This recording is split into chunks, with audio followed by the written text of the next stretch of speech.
உங்க குழந்தை வளர்ப்புல அதிகமா தலையிடுற குழந்தையுடைய தாத்தா பாட்டிகளை எப்படி கையாளுறது அப்படிங்கிறத இந்த வீடியோவில் நீங்க தெளிவா புரிஞ்சுக்குவீங்க. 75% தாத்தா பாட்டிகள் நம்ம குழந்தைகளுக்கு ஆதரவா, நமக்கு சப்போர்ட்டா தான் இருக்கிறாங்க. ஆனா ஒரு 3 வகையான தாத்தா பாட்டிகளுடைய குணங்கள் நம்ம குழந்தைகளது வாழ்க்கையை ரொம்ப பாதிக்குது.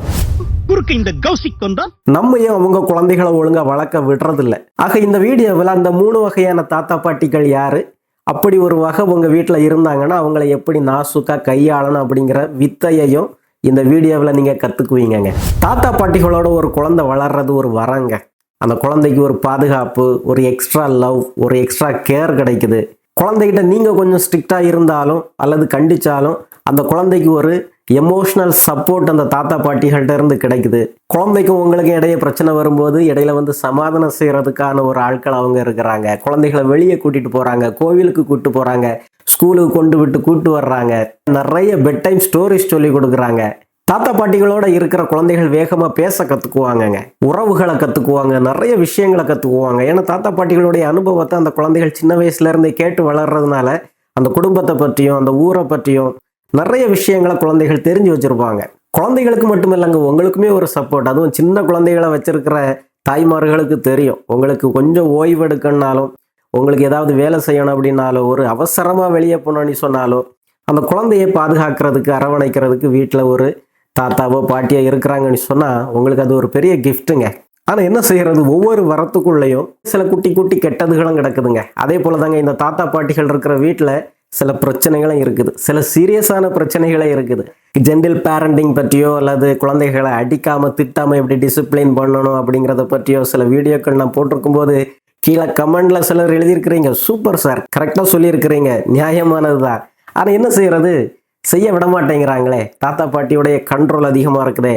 அவங்க குழந்தைகளை அடிக்க சொல்றாங்க, குழந்தைகள் அடம் பிடிக்கும் போது அவங்களே போய் திட்டிடுறாங்க அல்லது அடிக்கிறாங்க அல்லது எங்களை மிரட்டுறாங்க, குழந்தைய ஒழுங்கா கவனி அப்படி சொல்றாங்க. நாங்க குழந்தைகளுக்கு சிலதை கொடுக்காம தடை பண்ணி வச்சு அதை வந்து அவங்க கொடுத்துடுறாங்க. குழந்தைகளை நாங்க சுதந்திரமா வளர்க்க முடியறதில்ல, இதை எப்படி கையாளுறது அப்படி நிறைய கமெண்ட்டுகளும் வந்திருக்குது. ஆக எல்லா தாத்தா பாட்டிகளும் நமக்கு பிரச்சனைகளா இருக்கிறது இல்லைங்க. நமக்கு அதிகமான தலைவலி கொடுக்குற 3 வகையான தாத்தா பாட்டிகளை நான் உங்களுக்கு சொல்லிடுறேன். ஒன்று, அதீத செல்ல நமது குழந்தைகளுக்கு கொடுத்து அந்த குழந்தைகளது டிசிப்ளின்ல தலையிடுற தாத்தா பாட்டிகள் முதல் வகைங்க. 2வது, அதீத கட்டுப்பாடு. குழந்தைகளை மட்டுமல்ல, நம்மை அவங்க கட்டுப்பாட்டில் ஒரு அதிகாரத்தில் வச்சிருக்கிற தாத்தா பாட்டிகள் இன்னொரு வகைங்க. 3வது பார்த்தீங்கன்னா சுயநல உணர்வு கொண்ட தாத்தா பாட்டிகள், நார்சிசிஸ்டிக் பர்சனாலிட்டின்னு சொல்கிறோம். இந்த தாத்தா பாட்டிகள்கிட்ட வளர்ற சூழலும் சில நேரங்களில் நம்ம குழந்தைகளுக்கு இருந்ததுன்னு சொன்னால் நீங்கள் கொஞ்சம் கூட கவனமாக இருக்கணுங்க. முதல் வகையான தாத்தா பாட்டிகள் நான் ஏற்கனவே சொன்னது போல அதிகமான அக்கறையை, பாசத்தை, செல்லத்தை கொட்டி கொட்டி நமது குழந்தைகளை வளர்க்குற ஒரு தாத்தா பாட்டிங்க. இந்த வகையான தாத்தா பாட்டிகளுக்கும் உங்களுக்கு எப்போ பிரச்சனை வரும்னு சொன்னால், குழந்தைகளை நீங்கள் கொஞ்சம் கூட கண்டிக்க முடியாது. குழந்தை அழுத உடனே அந்த தாத்தா பாட்டிகள் வந்து அரவணைச்சுக்குவாங்க, ஒரு சப்போர்ட்டாக வந்து நிற்பாங்க. ஆக மேற்கொண்டு உங்க குழந்தைகள்கிட்ட நீங்க எதுவும் பேச முடியாது. குழந்தை ஒரு சாக்லேட் கேட்டு அடம் பிடிக்குதுன்னு சொன்னா நீங்க கொடுக்க மாட்டீங்க, இல்ல சாக்லேட் கிடைக்காது அப்படி சொல்லுவீங்க, அல்லது ஜங்க் ஃபுட் தரமாட்டேன் அப்படி சொல்லுவீங்க. அந்த குழந்தை அழுத உடனே தாத்தா பாட்டிகளுக்கு மனசு இளகிடும். அவங்க உங்கள்கிட்ட வந்து அந்த குழந்தைகள் சார்பா பேசுவாங்க. சின்ன குழந்தை தானே, ஒன்றும் செய்யாது, கொடு, ஒரு சாக்லேட் சாப்பிட்ட உடனே குழந்தைக்கு ஒன்றும் ஆகாது, குழந்தை இப்படி அள வச்சு பார்க்குற அப்படி சொல்லி அந்த குழந்தை சார்பா பேசுறது. அல்லது அந்த குழந்தைகளுக்கு நீங்கள் எதெல்லாம் தடை பண்ணுறீங்களோ, அது டிவி நேரமாக இருக்கலாம், மொபைல் ஃபோனாக இருக்கலாம், சாக்லேட்டாக இருக்கலாம், சிப்ஸ்களாக இருக்கலாம், அல்லது ஜங்க் ஃபுட்டுகளாக இருக்கலாம், ஒரு பாசம் மிகுதியினால குழந்தைகளுக்கு அவங்க அலோவ் பண்ணிடுறது. அம்மா செல்ஃபோன் தரமாட்டான்னு சொல்கிறாளா, வா வா வா என் ரூமுக்கு வா, அங்கே வந்து விளையாடு அப்படி சொல்கிறது. அல்லது குழந்தைய கடைக்கு கூப்பிட்டு போனால் குழந்தை கேட்குறதெல்லாம் நீங்கள் வாங்கி கொடுக்க மாட்டீங்க, ஆனால் தாத்தா பாட்டிகள் வாங்கி கொடுத்துருவாங்க. ஆனால் பிரச்சனை என்னென்னா, குழந்தைகளுக்கு நீங்கள் வில்லனாயிடுறீங்க, அவங்க ஹீரோவாக மாறிடுறாங்க. அந்த குழந்தை என்ன நினைக்கும், தாத்தா பாட்டி எது கேட்டாலும் வாங்கி தர்றாங்க, எவ்வளவு பாசமா இருக்கிறாங்க, அம்மா எப்போ வந்து ஸ்ட்ரிக்டா இருக்கிறாங்க, அதை சாப்பிடக்கூடாது, இதை சாப்பிடக்கூடாது, அப்பம் படிக்கணும், இப்பம் படிக்கணும், காலையில் சீக்கிரமே எழும்பணும், இப்படிலாம் நிறைய ரூல்ஸ் போடுறா. தாத்தா பாட்டி பரவாயில்ல, அம்மா வந்து மோசம். இந்த மாதிரி ஒரு உணர்வை குழந்தை தன்னை அறியாமலே உள்ள வளர்த்துக்கங்க. இந்த மாதிரி தாத்தா பாட்டிகள் உங்களை பார்த்து கொஞ்சம் பயப்படுறவங்களா கூட இருப்பாங்க. ஏன்னா இளகிய மனம் கொண்டவங்க, கொஞ்சம் சாஃப்ட் பர்சனாலிட்டிங்க. நீங்க வீட்டில் இல்லாத நேரம் குழந்தை அடம் பிடிச்சதுன்னா அதிகமாக செல்போனையோ அல்லது டிவியையோ காட்டிடுவாங்க, குழந்தை கேட்டதை வாங்கி கொடுத்துருவாங்க. ஆனால் அதோடு விட மாட்டாங்க, அந்த குழந்தைக்கு சில அட்வைஸை சொல்லி கொடுத்துருவாங்க.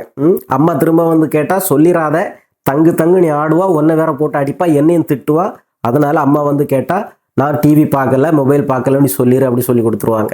ஆக அவங்கள அறியாமலே குழந்தைக்கு போய் சொல்லவும் ஏமாத்துறதுக்கும் கத்து கொடுத்துட்றாங்கங்க. உங்ககிட்ட அவன் என்ன சொன்னான்னு கேட்பாங்க, ஒண்ணுமே சொல்லிடாதீங்க. ஒருவேளை உங்க குழந்தைய தனியா சாப்பிட்றதுக்கு பழக்கப்படுத்தணுமே அப்படி சொல்லி நீங்க அள்ளி கொடுக்க மாட்டீங்க. ஆனா அந்த குழந்தை அடம் பிடிச்ச உடனே அவங்க ஓடி வந்து குழந்தைக்கு அள்ளி கொடுக்கறது, அந்த குழந்தைய கொஞ்சி கொஞ்சி ஊட்டுறது. நீங்க என்ன நினைப்பீங்க, குழந்தை ஸ்கூலுக்கு போனா அந்த குழந்தை சாப்பிடணுமே, தனியா சாப்பிடணுமே, பழக்கப்படுத்தணுமே அப்படி சொல்லி சில முயற்சிகளை எடுத்தா விட மாட்டாங்க. குழந்தை விழுந்தா குழந்தை தானா எழும்பணும் அப்படி சொல்லி நீங்க கொஞ்சம் வெயிட் பண்ணுவீங்க, அவங்க விட மாட்டாங்க. பாசத்தினால ஓடி வந்து ஐயோ என் கண்ணு விழுந்துட்டேன் அப்படி சொல்லி தூக்கி விட்டுருவாங்க. ஆக இதுதான் சில முரண்பாடுகள்ங்க. ஆக இந்த மாதிரிப்பட்ட தாத்தா பாட்டிகளை நீங்க எப்படி கையாளுறது? அவங்கள்ட்ட பக்குவமா சொல்லுங்க, அம்மா நீங்க எந்த ஒரு உள்நோக்கமும் இல்லாம ரொம்ப பாசம் மிகுதினால செய்றீங்க, அது எனக்கு புரியுது. ஆனா குழந்தைய நம்ம என்ன செய்யணும், ஒரு டிசிப்ளின்ல வளர்க்கணுமே. ஆக சில கட்டுப்பாடுகள் சில கண்டிப்புகள் கொடுத்துதான் ஆகணுமா. நீங்க வந்து எப்பவும் குழந்தைய ப்ரொடெக்ட் பண்ணது நல்லதில்லை. ஆக நீங்க குழந்தைக்கு எப்போவாவது ஒரு மிட்டாய் வாங்கி கொடுங்க, நான் அது தடை பண்றது இல்லை, சரிதானே? எப்போவாவது அந்த குழந்தைக்கு நீங்க ஒரு ஆறுதலை சமாதானத்தை உடனே இருப்ப கொடுங்க, அது பிரச்சனையே இல்லை. ஆனா எப்பவும் வந்து நீங்க தலையிடுறது நல்லதில்லை. அப்ப அந்த குழந்தை வந்து என்ன வெறுக்க ஆரம்பிக்கும். அப்ப நான் என்ன சொன்னாலும் அந்த குழந்தை கேட்காது. உங்களுக்கு பாசம் காட்டணும்னு சொன்னா என்கிட்ட பாசம் காட்டுங்க, நானும் சில நேரங்களில் டென்ஷனா இருக்கிறேன், நானும் சில நேரங்களில் வருத்தத்துல இருக்கிறேன், என்ன வந்து நீங்க கவனிங்க, குழந்தைய நான் கவனிச்சுக்கிறேன், அது என்னுடைய குழந்தை, சரிதானா? அந்த குழந்தைக்கும் எனக்கும் ஒரு ஐக்கியம் வேணுமா இல்லையா, ஒரு தொடர்பு வேணுமா இல்லையா, ஒரு கனெக்ஷன் வேணுமா இல்லையா? ஆக அந்த ஸ்பேஸ் எனக்கு விட்டுத்தாங்க, ரொம்ப வந்து இடத்த ஆக்கிரமிக்காதுங்க அப்படிங்கிறத பக்குவமா அவங்கள்ட்ட சொல்லிருங்க. அது மட்டும் இல்லைங்க, நீங்களும் உங்க கணவரும் சேர்ந்து உங்க குழந்தைய தனியா கூப்பிட்டு வச்சு ஒரு ஃபேர்ம் வாய்ஸ்ல கத்தாம சொல்ல வேண்டிய செய்தியை கரெக்டா சொல்லிடுங்க. உன் மேல அதிகமான பாசத்தை காட்டுறதுக்கு உன் தாத்தா பாட்டிக்கு உரிமை உண்டு.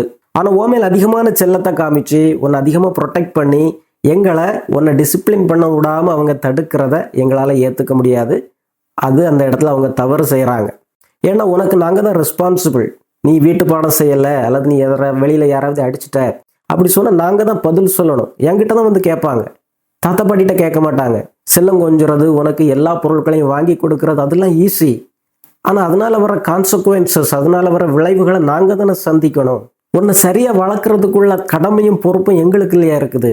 ஆக நீ அவங்க கூட சேர்ந்து நின்றுக்கிட்டு எங்களை வந்து ஒரு மாதிரி பலம் இல்லாதவங்களை மாத்துறது, ஒரு அதிகாரம் இல்லாதவங்களை மாத்துற அந்த வேலையை செய்யறதை நான் ஏத்துக்கவே முடியாது. தாத்தா பாட்டி கூட பேசு, நல்லா ஜாலியாயிரு, பிரச்சனையே இல்லை. ஆனா உனக்கான முடிவுகளை எடுக்கிற ஒரு அல்டிமேட் அத்தாரிட்டி நானும் அப்பாவும். ஆக உன்னை நாங்கள் கண்டிக்கும் போது, உன்னை டிசிப்ளின் பண்ணுறதுக்கு முயற்சி எடுக்கும்போது, சில வேலைகளை செய்ய சொல்லும்போது நீ அவங்களுடைய சப்போர்ட்டை எடுத்துக்கிட்டு அதை செய்யாமல் மட்டும் போக முடியாது, சரிதானா? அதை நல்லா மனசில் வச்சுக்க அப்படிங்கிறத தெளிவாக உங்கள் குழந்தைக்கு சொல்லி புரிய வச்சுருங்க.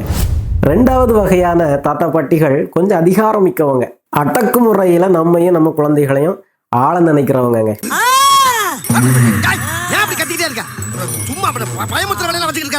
அவங்க வச்சதுதான் சட்டம் வீட்டில், சரிதானா? சின்ன சின்ன இதுக்கும் அவங்க தான் கண்ட்ரோல் பண்ணுவாங்க. ஒருவேளை குழந்தை அடம் பிடிச்சி அழுதுகிட்டு இருந்ததுன்னா நம்மளையும் திட்டுவாங்க, குழந்தையும் திட்டுவாங்க. இந்த வீட்டில் மனுஷன் இருக்க முடியுதா, எப்ப பார் ஒரே அழுக அப்படி சொல்லி அதட்டுவாங்க. ஒருவேளை குழந்தை சாப்பிட்றதுக்கு அடம் பிடிச்சதுன்னு சொன்னா நம்ம கிட்ட கூட கேட்க மாட்டாங்க, அவங்களே சாப்பாடை எடுத்து குத்தி திணிப்பாங்க. இப்படிலாம் பார்த்துக்கிட்டு இருந்தா அவன் சாப்பிட மாட்டான். நான் எத்தனை பிள்ளைகளை வளர்த்துருக்கேன், ஒரு பிள்ளைய வச்சுக்கிட்டு என்ன ஆட்டம் காட்டுறாங்க அப்படி சொல்லிக்கிட்டு நம்மளையும் கேவலப்படுத்துவாங்க. குழந்தைகிட்டையும் அவங்களுடைய உணர்வுகளை மென்மையாக காட்ட மாட்டாங்க, கொஞ்சம் அதிகாரமாகவே நடந்துக்குவாங்க. அது மட்டும் இல்லை, குழந்தைய குறித்த எல்லா முடிவுகளையும் அவங்க தான் எடுக்க நினைப்பாங்க. குழந்தைக்கு என்ன பேர் வைக்கணும், குழந்தைக்கு எந்த டாக்டர்கிட்ட கூட்டு போகணும், எந்த ஸ்கூலில் சேர்க்கணும், என்ன மாதிரி துணி எடுக்கணும், குழந்தை என்ன விளையாடணும், எங்கே போகணும், எங்கே வரணும், எங்கே போகக்கூடாது, எல்லா முடிவுகளையும் அவங்க தான் எடுப்பாங்க. என்ன பண்ணுவாங்கன்னா நம்ம குழந்தைகளை வச்சுக்கிட்டே நம்மையும் திட்டுவாங்க. அவங்கள பொறுத்தவரையில் அந்த குழந்தையும் சரிதான், நம்மளும் சரிதான், ரெண்டு பேருமே அவங்களுடைய குழந்தைகள் தான். உங்களுடைய பர்சனல் விஷயத்துல அதிகமாக தலையிடுவாங்கங்க.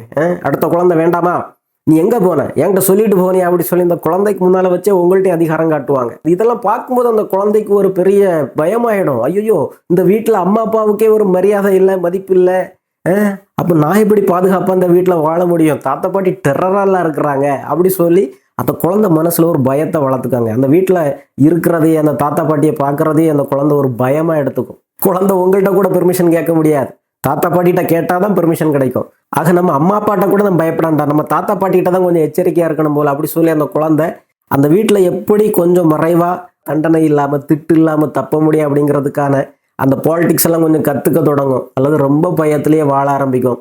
இப்படி அந்த குழந்தையுடைய ஆளுமையில மிகப்பெரிய தாக்கத்தை இந்த மாதிரி தாத்தா பாட்டிகள் உருவாக்கி விட்டுருவாங்கங்க. அவங்க உங்களையும் உங்க குழந்தைகளையும் சேர்த்தே கண்ட்ரோல் பண்ணிட்டு இருக்கிறாங்கன்னு அர்த்தம். ஆக நீங்க ஒரு முடிவெடுக்க வேண்டிய ஒரு தருணங்க. நீங்க அவங்கள்ட்ட தெளிவா சொல்லிடுங்க, அம்மா அல்லது அப்பா, உங்களுடைய அதிகாரம் என்னோட முடிஞ்சுது. நீங்க என்ன மட்டுமல்ல 4 குழந்தைகளை பெற்று வளர்த்தீங்க, உங்க கடமை முடிஞ்சுது, உங்க பங்கு முடிஞ்சுது. பெற்றோரா நீங்க உங்க கடமையை செய்தாச்சுது. இது என்னுடைய டர்ன், இது என்னுடைய குழந்தை, அதுக்கான முடிவு எடுக்கிறதுக்கு எனக்கு உரிமை இருக்குது. என்ன அலோவ் பண்ணுங்க, டிமாண்ட் பண்ணாதுங்க. நான் இதை தான் செய்யணும், அப்படிதான் குழந்தைய வளர்க்கணும் அப்படி சொல்லி டிமாண்ட் பண்ணாதுங்க. கண்டிப்பா உங்களுடைய அறிவுரைகளை தாங்க, உங்களுடைய ஆதரவை காட்டுங்க, நான் அதை ஏத்துக்கிறேன், சரிதானா? ஆனா நீங்க அதிகாரம் பண்றதையும் டிமாண்ட் பண்றதையும் என்னால ஏத்துக்க முடியாது. குழந்தைக்கு கொஞ்சம் பாசத்தை காட்டுங்க, இப்படி அதிகாரம் பண்ணாதுங்க, கத்தாதுங்க, குழந்தை பயப்படுது அப்படின்னு உங்க அம்மா அப்பாட்ட தெளிவா பேசிடணுங்க. ஒருவேளை உங்களுக்கு வேற வழியே இல்லை, அந்த வீட்டில் தான் நீங்க தொடர்ந்து வாழ்ந்தாகணும் அப்படி சொன்னா உங்க குழந்தைகிட்ட நீங்க பக்குவமா சொல்லுங்க, தாத்தா பாட்டி கொஞ்சம் கத்துவாங்கடா, ஆனாலும் நீ பயப்படாத, அவங்கள்ட்ட நீ தைரியமா பேசு, சரிதானே? பயப்பட ஒன்றும் தேவையில்லை, அம்மா அப்பா இருக்கிறோம், சரிதானா? உனக்கு ஏதாவது பயமா இருந்ததுன்னா எங்கள்கிட்ட வந்து சொல்லு, தாத்தா பாட்டி ஏதாவது திட்டினாங்கன்னு சொன்னா எங்கள்கிட்ட வா அப்படி சொல்லி அந்த குழந்தைக்கு அந்த குழந்தையுடைய உணர்வுகளை கையாளுறதுக்கான ஒரு வாய்ப்புகளை நீங்க கண்டிப்பா ஏற்படுத்தி கொடுக்கணுங்க. 3வது வகையான தாத்தா பாட்டி கொஞ்சம் விசேஷங்க. அவங்க சுயநலம் கொண்ட தாத்தா பாட்டிகள், நார்சிசிஸ்டிக் பர்சனாலிட்டி கொண்ட தாத்தா பாட்டிகளா இருப்பாங்க. அவங்களுடைய எண்ணம் என்னன்னு சொன்னா, பேர குழந்தை என்ன மட்டும்தான் அன்பு செய்யணும், என்கிட்ட மட்டும்தான் பேசணும், என் கூட மட்டும்தான் நேரத்தை செலவழிக்கணும் அப்படி சொல்ற ஒரு குணம் கொண்டவங்களா இருப்பாங்கங்க. அவங்களுடைய முதல் வேலையே குழந்தைய உங்கள்கிட்ட இருந்து பிரிக்கிறதா தான் இருக்கும். அவங்கள அறியாமலே செய்வாங்க. முதல் வகையான தாத்தா பாட்டிகிட்ட வெளிப்பட்டது மாதிரி ஓவரான பாசத்தை காட்டுவாங்க. எதனாலன்னு சொன்னா வலைய விரிக்கிறது. அந்த குழந்தை அப்போ அவங்கள நெருங்கி வரும், அவங்கள்ட்ட மட்டும் அட்டாச்சா இருக்கும் அப்படிங்கிறதுக்காக நிறைய பொருட்களை, குழந்தை கேட்டதோ கேட்கலையோ ஏகப்பட்ட பொருட்களை வாங்கி கொடுப்பாங்க. அதுவும் குறிப்பா நீங்க எதெல்லாம் தடை பண்ணி வச்சிருக்கிறீங்களோ, உனக்கு இந்த பொம்மை வாங்கி தர மாட்டேன், செல்போன் வாங்கி தர மாட்டேன், இப்படிலாம் எதெல்லாம் தடை பண்ணி வச்சிருக்கிறீங்களோ அதை வேணும்னே வாங்கி கொடுப்பாங்க, உங்க முன்னாலேயே வாங்கி கொடுப்பாங்க. அந்த முதல் வகையான தாத்தா பாட்டிகள் எதையும் வாங்கி கொடுத்துட்டு குழந்தைகள்ட்ட சொல்லுவாங்க, அம்மா அப்பாட்ட சொல்லிடாதடா, கத்துவாடா, அடிப்பாடான்னு. இவங்க அப்படி இல்லை, உங்களை வெறுப்பேத்தணும்னு சொல்லியே உங்க கண் முன்னாலே அந்த குழந்தைகிட்ட வாங்கி கொடுத்து உங்களுக்கும் அந்த குழந்தைக்கும் பிரச்சனையை உருவாக்கி விடுவாங்கங்க. ஏன்னா நீங்க அந்த குழந்தைய திரும்ப அடிப்பீங்க, வாங்கி தந்த உடனே வாங்கிருவியா, செல்போனை கையில வாங்கிருவியா அப்படி சொல்லி அடிக்கும்போது உங்க 2 பேருக்கும் பிரச்சனை வருது. அல்டிமேட்டா அந்த குழந்தை யார்கிட்ட தான் திரும்ப வரும், தாத்தா பாட்டிகிட்ட தான் திரும்ப வரும். என்ன அடிச்சுட்டாங்க திட்டாங்க அப்படி சொல்லி, ஓ அம்மா இப்படிதான் படா, பொறாம பிடிச்சவடா, பிள்ளை மகிழ்ச்சியா இருக்கதே அவளுக்கு பிடிக்காது, உங்க அம்மாவை சொல்லி குத்தமில்ல, அவன் குடும்பமே அப்படிதான், ஒன்றும் யாருமே நல்லா இருக்குது பிடிக்காதடா அவங்களுக்கு அப்படி சொல்லி உங்களை மட்டுமில்ல உங்க குடும்பத்தை பற்றி அந்த குழந்தைகிட்ட சொல்லி கொடுப்பாங்க. அல்டிமேட்டா உங்களுக்கும் அந்த குழந்தைக்கு பிரச்சனை வரும்போது அவங்க நாட்டமையாயிடுறாங்க. ஊர் 2 பட்டா கூத்தாடி கொண்டாட்டம்னு சொல்றாங்களா, அது போலதான் குடும்பத்துல யாருமே சமாதானமா மகிழ்ச்சியா சேர்ந்து இருக்கக்கூடாது. அதான் அவங்களுடைய ஒரே குறிக்கோளா இருக்கும். ஒருத்தரை பற்றி ஒருத்தட்ட மாத்தி மாத்தி சொல்லி கொடுத்துக்கிட்டே இருப்பாங்க. ஆனா குழந்தை அவங்க விரிச்ச விலையில நிக்கல, சரிதானா? குழந்தை அவங்கள சார்ந்து இல்லை, உங்கள்கிட்ட தான் அதிகமா வருது அப்படி சொன்னா கொஞ்சம் எரிச்சலையும் கோபத்தையும், 2வது வகையான தாத்தா பாட்டி போல கொஞ்சம் கோபத்தையும் எரிச்சலையும் அதட்டலையும் வெளிப்படுத்துவாங்க. அதட்டல்னா சாதாரணமான அதட்டல் இல்லை, ஓவரா மிரட்டவும் ஆரம்பிப்பாங்க. ஆக அதிகமான பாசமும் இருக்கும், அதிகமான மிரட்டலும் இருக்கும். எதுக்காகனா உங்களையும் உங்க குழந்தைகளையும் அவங்க கண்ட்ரோல்ல வைக்கிறதுக்குங்க. குடும்பத்துல எப்போ ஒரு அன்ரெஸ்ட், ஒரு பிரச்சனையை உருவாக்கிக்கிட்டே இருப்பாங்க. தீர்வு அவங்களுக்கு மட்டும்தான் தெரியும், ஏன்னா அவங்க தான் தொடங்கி வைப்பாங்க. எல்லாரும் அவங்கள்ட்ட தான் ஆலோசனைக்கு போகணும், அவங்கள்ட்ட தான் அழணும், அவங்கள்ட்ட தான் காசு கேட்கணும். இந்த மாதிரி எல்லா கண்ட்ரோலையும் எல்லா அதிகாரத்தையும் அவங்க கையில வைக்க நினைக்கிறவங்க.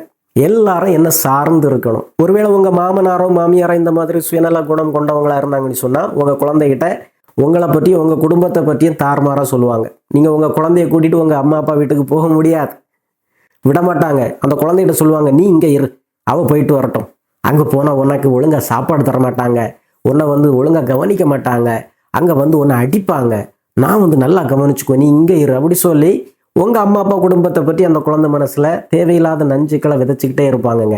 ஒருவேளை உங்க அம்மா அப்பா இந்த மாதிரி சுயநல குணம் கொண்டவங்களா இருந்தாங்கன்னு சொன்னா நீங்க ஒருவேளை உங்க குழந்தைய கூட்டிட்டு அவங்கள்ட்ட போனா அவங்களும் இதே போலதான் சொல்லுவாங்க. அந்த வீட்டுல உள்ள ஒருத்தருமே சரி கிடையாது, குழந்தைய ஒழுங்கா சாப்பாடா கொடுத்துருக்கிறீங்க, ஒரு வீட்டுல எத்தனை குடும்பம் சேர்ந்து இருக்குது பார், இந்த குழந்தைக்கு யாராவது சாப்பாடு ஒழுங்கா கொடுத்துருக்குறாங்களா, ஒரு நல்ல ஸ்கூல்ல படிக்க வைக்கிறீங்களா, எல்லாம் நான் பாத்துக்கிறேன் அப்படி சொல்லி அந்த குடும்பத்தை பற்றி, உங்களுடைய கணவர் குடும்பத்தை பற்றி உங்க குழந்தைகிட்ட மோசமா சொல்றது. ஏங்க இந்த வயசுல இந்த குழந்தைக்கு இந்த பஞ்சாயத்துலாம் தேவையா, இந்த பாலிடிக்ஸ்லாம் தேவையா? ஆனா தாத்தா பாட்டிகள் அவங்க மனசுல இருக்கிற வெறுப்பையும் பகையையும் நம்ம குழந்தைகள் மேல திணிக்க ஆரம்பிப்பாங்கங்க. ஆக குழந்தைகளது மனசுல அவங்கள அறியாமலே அடுத்தவங்களை பற்றிய பகை விழுந்துறாங்க. ஆக இப்படி இவங்க தொடர்ந்து பகைமையை விதைச்சுக்கிட்டே இருப்பாங்க. இது குழந்தையுடைய பர்சனாலிட்டியில மிகப்பெரிய பாதிப்பை உருவாக்கி விட்டுறாங்க. அது மட்டும் இல்ல, ஒருவேளை 2 குழந்தைகளா இருந்தாங்கன்னு சொன்னா 2 குழந்தைகளை அன்பு செய்ய மாட்டாங்க. ஒரு குழந்தைய செலக்ட் பண்ணி வச்சுக்குவாங்க. அந்த குழந்தைக்கு எல்லாம் வாங்கி கொடுப்பாங்க. நீ தாண்டா என் மகனை போலவே இருக்கிற, நீ தான் இந்த குடும்பத்துக்குள்ள பையன், அவனை வேறு அப்படியே அம்மாவுக்கு மூஞ்சி, அந்த குடும்பம், நீ தான் நல்ல பையன் அப்படி சொல்லி சொல்லி ஒருத்தர்கிட்ட இருந்து ஒருத்தர் பிரிச்சு வச்சிருவாங்கங்க. குடும்பத்துல எல்லாருமே தனித்தனியா தான் இருக்கணும். சண்டை போட்டுக்கிட்டு சேர்ந்துட்டாங்கன்னு சொன்னா எல்லாரும் என்னை பற்றி பேசுவாங்க, என்னை பற்றி எனக்கு எதிராக திட்டம் தீட்டிடுவாங்க அப்படி சொல்லுகிறதுல அவங்க ரொம்ப தெளிவா இருப்பாங்க. இந்த சுயநல குணம் அந்த மாமனார் மாமியார் 2 பேருக்குமே இருக்க. யாராவது ஒரு ஆளுக்கு இருந்து அவங்க தான் ஆட்டம் காட்டிக்கிட்டே இருப்பாங்கங்க. இந்த மாதிரி தாத்தா பாட்டிகள் முன்னால நீங்க உங்க குழந்தைகிட்ட கொஞ்சம் பேசக்கூட முடியாதுங்க. போட்டு போங்க, வேலைகளை பாருங்க, சும்மா எப்பவும் கொஞ்சம் பேசிக்கிட்டு இருக்கிறது, வீட்டுல எவ்வளவு வேலைகள் கிடக்குது அப்படி சொல்லி உடனே கலைச்சு விட்டுருவாங்க ஆட்டத்தை. கொஞ்சிக்கிட்டு இருந்தா மட்டுமில்ல, குழந்தை அழுதுகிட்டு இருந்தாலும் குழந்தைய நீங்க சமாதானப்படுத்த முடியாது. எவ்வளவு நேரமா குழந்தைய பார்த்துக்கிட்டு இருக்கிறீங்க அப்படி சொல்லி அந்த குழந்தைய வாங்கி அவங்க தான் ஆறுதல் பண்ண பார்ப்பாங்களே தவிர நீங்க குழந்தைக்கு ஆறுதலோ நீங்க குழந்தைக்கு பாசமோ காட்ட முடியாது. அதுக்கு அனுமதிக்கவும் மாட்டாங்கங்க. ஆக இந்த மாதிரி நம்ம எல்லாம் பொம்மைகள், குழந்தைகள் பொம்மைகள், நம்ம பொம்மைகள், எல்லா கண்ட்ரோலும் அவங்க கையில தான் இருக்கும். நம்ம குழந்தை மனசுல இருந்து தைரியத்தை சுத்தமா எடுத்துருவாங்க. ஏன்னா அவங்கள பொறுத்தவரை அவங்க தான் தைரியமான ஆள், அவங்க தான் அதிகாரம் மிக்கவர். ஆக அந்த குழந்தை பாட்டியை சார்ந்து இருந்தாதான், தாத்தாவை சார்ந்து இருந்தாதான் நமக்கு எல்லாம் கிடைக்கும், என்னால எதுவும் செய்ய முடியாது, அம்மா அப்பாவால எதுவும் செய்ய முடியாது அப்படி சொல்லி ஒரு தாழ்வு மனத்துக்குள்ள போகிறதுக்கான வாய்ப்புகள் அதிகமா இருக்காங்க இந்த மாதிரிப்பட்ட தாத்தா பாட்டிகள்கிட்ட வளர்ந்தாங்கன்னு சொன்னேன். ஆக உங்க குழந்தைக்கு நிறைய செல்ஃப் கான்ஃபிடன்ஸ் கொடுக்கணும், நிறைய நல்ல பாசிட்டிவான வார்த்தைகளை சொல்லி கொடுக்கணும். ஏன்னா இந்த மாதிரி தாத்தா பாட்டிகள் இருக்கிற வீட்டிலேயே ஒரு நெகட்டிவிட்டி தாங்க சுழந்துகிட்டே இருக்கும். ஒருத்தரை பற்றி ஒருத்தர் பகையும் பொறாமையும் கோலம் சொல்லி அந்த வீட்டில் ஒரு சமாதானம் இல்லாத சூழலையே அவங்க உருவாக்கி வச்சிருப்பாங்க. ஆக உங்க குழந்தைகிட்ட நிறைய பாசிட்டிவான வார்த்தைகளை சொல்லி எல்லாருமே நல்லவங்க தாண்டா, எல்லாருமே திறமை உள்ளவதாங்கடா அப்படி சொல்லி நம்ம குழந்தைகளை திடப்படுத்தி வைக்கணுங்க. குழந்தை ஒரு சுயமரியாதையோட இந்த மாதிரி எமோஷனல் டிராமாக்குள்ள இருந்து வெளியே வரணும் அப்படி சொன்னா நீங்க தெளிவா அந்த தாத்தா பாட்டிகள்கிட்ட சொல்ல வேண்டியது நோ, உங்களுடைய பவுண்டரி இது, இதை தாண்டி என் குழந்தைகிட்ட நீங்க எதுவும் சொல்லவும் கூடாது, செய்யவும் கூடாது. என் கணவரை பற்றி இல்லாதது பொல்லாதெல்லாம் என் பிள்ளைகிட்ட சொல்லி கொடுக்க கூடாது. என் அம்மா அப்பாவை பற்றி என் குழந்தைகிட்ட நீங்க எதுவும் சொல்லி கொடுக்க தேவையில்லை. குழந்தைக்கு ஏபிசிடி சொல்லி கொடுக்குறீங்களா, பாடங்கள்ல வீட்டு பாடம் செய்யறதுக்காக ஹெல்ப் பண்றீங்களா, செய்து கொடுங்க. No other talk. சின்ன குழந்தைக்கு அதை புரியறதுக்குள்ள பக்குவம் கிடையாது. ஒரு 5 வயசு குழந்தைகிட்ட நீங்க சொல்ல வேண்டிய பாலிடிக்ஸ் இது கிடையாது. குழந்தைக்கு நான் வாங்கி கொடுக்கல, நான் தடை பண்ணி வச்சிருக்கிற பொருட்களை என்கிட்ட கேட்காம நீங்க வாங்கி கொடுக்க முடியாது. நான் சொல்றது மாதிரி கேட்டீங்கன்னு சொன்னா இந்த வீட்டில் நாங்கள் தொடர்ந்து வாழலாம், அல்லது நாங்கள் வேற இடம் பார்க்க வேண்டியது இருக்கும், அல்லது உங்கள்கிட்ட பேசுறதை நாங்கள் தடை பண்ண வேண்டியது இருக்கும். இதுக்கு நீங்கள் ஒத்துக்கிட்டீங்கன்னு சொன்னால் நாங்கள் கன்டினியூ பண்ணலாம் அப்படிங்கிறத நீங்கள் தெளிவாக சொல்லிடணுங்க அவங்கள்ட்ட. அதே போல் குழந்தைகள்ட்டையும் சொல்லிடணும், தாத்தா பாட்டி கூட தனியாக போகாத, தனியாக அவங்க கூட்டிகிட்டு போய் என்ன சொன்னாலும் நீ கேட்காத அப்படி சொல்லி கொடுக்கறது மட்டுமல்ல, அவங்க அந்த குழந்தைய தனியாக கூட்டிகிட்டு போனாலும் நீங்கள் பக்கத்தில் போய் உட்கார்ந்துருங்க. ஏன்னா குழந்தை தனியாக இருக்கும்போது குழந்தைய ஏமாத்துறது ஈஸி, குழந்தை என்ன சொன்னாலும் நம்பும். இந்த மாதிரிப்பட்ட தாத்தா பாட்டிகள் நிறைய கோள்களை புரணிகளை சொல்லி நம்ம குழந்தையுடைய மனசை நஞ்சாக்கிடுவாங்க. அதனால குழந்தையே தாத்தா பாட்டி கூட தனியாக விடாதுங்க, நீங்களும் போய் பக்கத்தில் உட்கார்ந்துருங்க. ஒருவேளை கூட்டு குடும்பமாக இல்லை வெளியே இருந்தாலும் இந்த மாதிரி தாத்தா பாட்டிகளுடைய சந்திப்பை கொஞ்சம் குறைக்கணுங்க.